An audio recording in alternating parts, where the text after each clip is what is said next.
Voici un résumé des 5 lois de l'or tirées du livre L'homme le plus riche de Babylone de George S. Clason, qui sont des principes intemporels de gestion de l'argent et d'accumulation de richesses.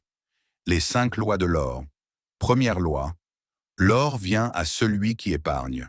L'or vient volontiers et en quantité croissante à tout homme qui met de côté au moins 1/10, 1 sur 10, de ses gains pour créer un bien pour son avenir et celui de sa famille. Principe clé. Commencez par vous payer vous-même en épargnant une partie de tous vos revenus. Deuxième loi. L'or travaille avec sagesse. L'or travaille diligemment et de manière satisfaisante pour le propriétaire sage qui le place en investissement productif. Principe clé. Faites en sorte que votre argent épargné travaille pour vous en l'investissant judicieusement, de sorte qu'il génère plus de revenus. Troisième loi. L'or est protégé par la prudence. L'or est protégé par la vigilance du propriétaire prudent qui ne le place qu'avec l'aide de personnes dont le jugement est expérimenté dans sa manipulation. Principe clé, protégez votre capital en ne prenant pas de risques inconsidérés et en écoutant les conseils de professionnels compétents.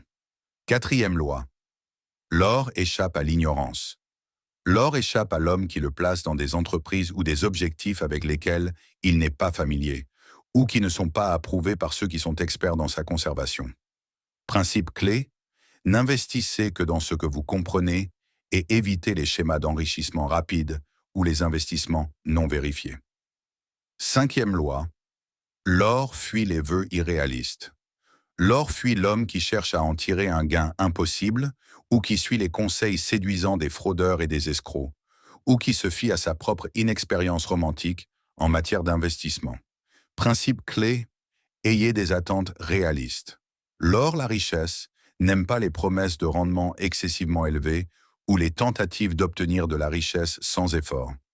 Ces lois soulignent l'importance de l'épargne régulière, de l'investissement réfléchi, où l'argent génère des intérêts ou des gains, de la protection du capital et de l'évitement des risques non informés.